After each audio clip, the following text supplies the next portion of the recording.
Мұқағали Мақатаев, үш бақытым.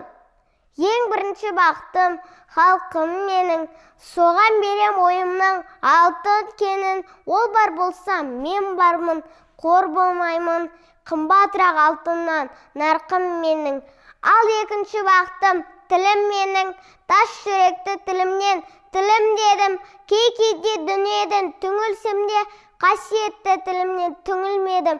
Бақытым бар үшінші отан деген, Құдай деген кім десе, отан дерем. Оты сөнген жалынды жан барсын ба, ойланбай-ақ кел дағы от ал менен. Түтін түтет, өз сөрбі көгере бер, немерелер көбейсін, шөберелер жадыңда ұста, жақсылық күтпегейсің. От емес, оқ сұрасам менен неге? Үш бірдей бақытым бар алақанда, мені мұндай бақытты жаратар ма? Үш күн нұрын төгеді аспанымнан атырау, Алтай арқа, Алатауға.